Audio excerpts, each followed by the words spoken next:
Hi, everyone. I'm here today with Shonagh Home, who presented at the 2024 Gaian Congress. Hi, Kitty Kitty. And we're so excited to have her back this year because I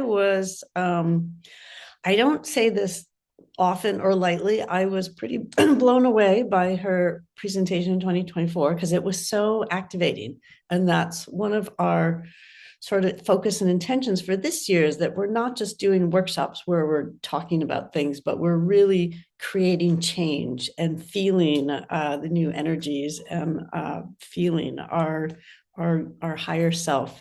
And so Shonagh read some of her, I guess it would be poetry from the She, and then she had us write some. And I am terrible at poetry. The fairies are always asking me to sing a little, like I can't even come up with two words.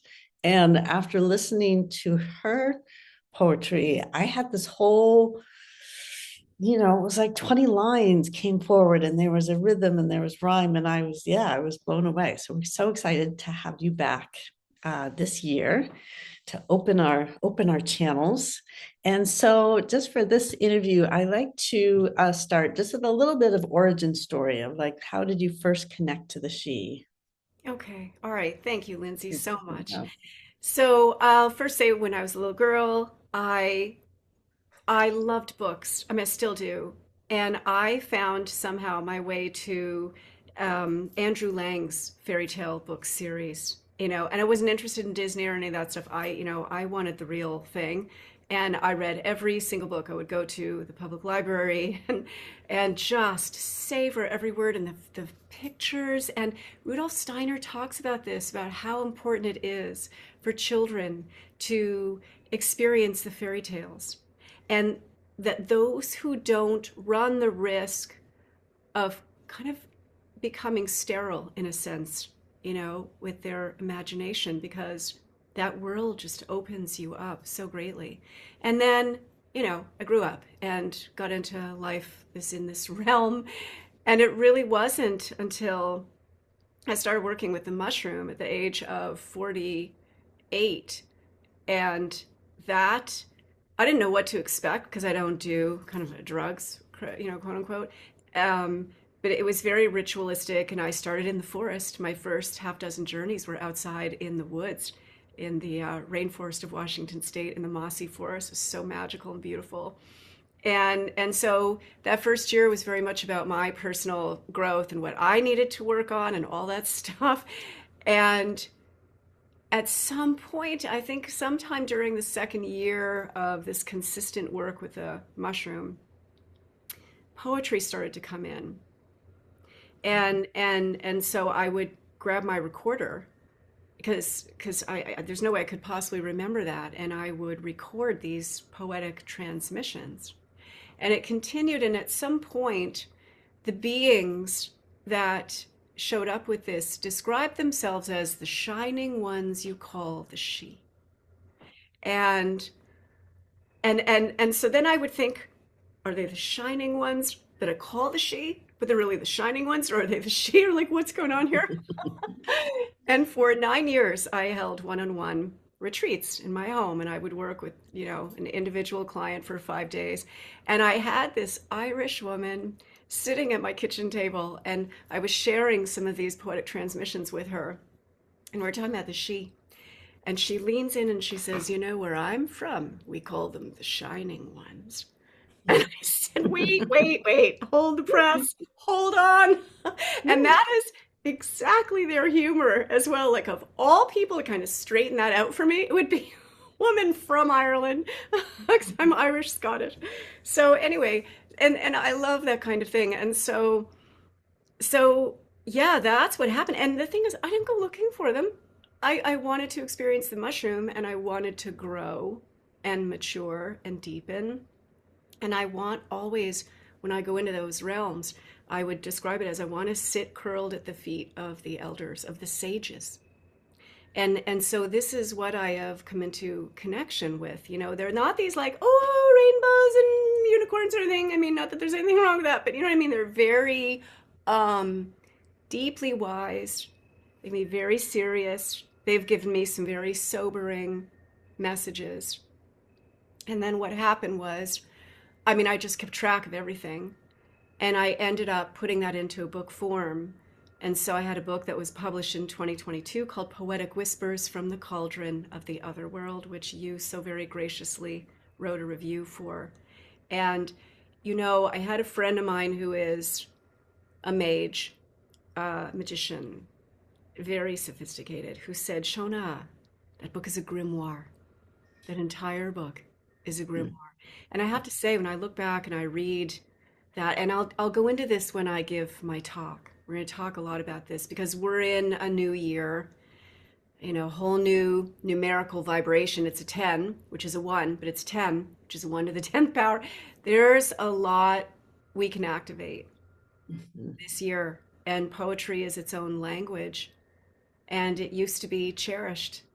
The poets were the rock stars of the day, throughout the Greek world, the Celtic world, the Germanic. They were lauded and beloved. And so I think it's a very powerful and very important piece to connect with for ourselves, both that connection to the she, but also, oh, and this is also when I was doing research for my book, I didn't know this, that the she were connected with, and a gift from the she was poetry and music. It was considered to be a gift from the she. So I've Mhm. had all these little kind of synchronistic confirmations along the road as well, which I feel for them as a little like wink, wink, nudge, nudge, again, Yeah, like, because they can be very serious, but they're also very playful, yeah, playful and yeah, fun. Yeah. yeah. Yeah.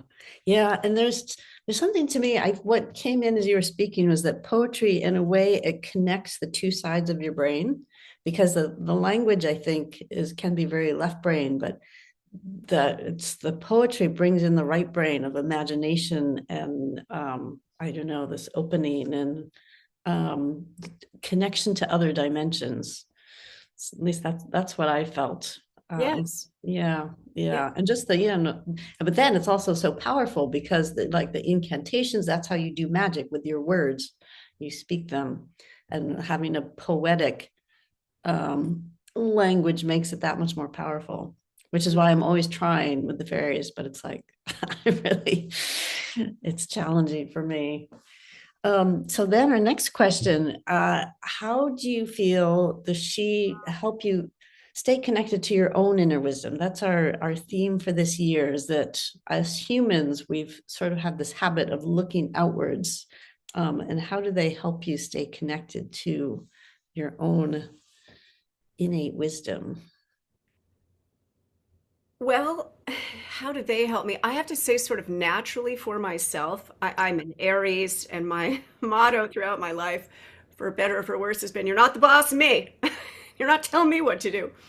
And I'm also a digger. I love to research, and I don't trust anything that the government says or the media or any of that stuff, right? So I've always kind of taken that step back and gone, all right, I'll be the judge of that. I'll take a look. And really, with the she, I came to that connection through going inward. Again, I wasn't looking, and I Right. wasn't grasping and saying, I'm going to find the fairy and I'm going to have, I didn't do any of that. I didn't even know you could do that. I had no idea what the hell I was doing with that mushroom other than, going in there with what I call a humble, open heart seeking wisdom. Hmm. And then we just made that connection because that mushroom is a portal, and there are many different portals. That's just one of them. It's my portal. Yeah. And then they very much emphasize that, you know, and also to look at the ancestral wisdom as well, both what we have within us, but also what our ancestors have given us as Mhm. well. Because that's the Yeah. other piece is we used to be storytellers, and we would carry the stories and the traditions of our ancestry. And now who's telling us the story? Walt Disney, like big multinational Yeah. corporations trying to sell us all kind of stuff, Right. and ways to think Yeah. instead of, maintaining that. the traditions and the wisdom in those stories, the wisdom and the humor and the power. Yeah. Yeah. So yeah, and they feel so old to me. They often use the metaphor, the she of a ship, and even I'll touch on this when I teach, but talking about sort of being in a body and saying they said to sail ships takes experience vast, accomplishments and mistakes too. All that lives inside of you. It is quite the cauldron's brew. And on and on and on, and oh my God, so beautiful, beautiful the way they Mhm. speak. Like I don't write like Yeah. that. I do. It comes through me, but I don't like Right. sit down and say, okay, I'm gonna write a transmission. Like that's not how it goes. It either comes Yeah. in or it doesn't, and I don't force Right. it. Yeah. So It's yeah, just gorgeous. Yeah. All right. Well, thank you so much. Well, we really look forward to diving in deeper with you at the Gaian Congress coming up January 16th through 18th. And yeah, it's we do this once a year. It's just a powerful, potent weekend where we get to dive in and transform. yeah, I'm So looking forward yeah. to All right. it. Thank you so much. Thank you, Lindsay. All right. Bye.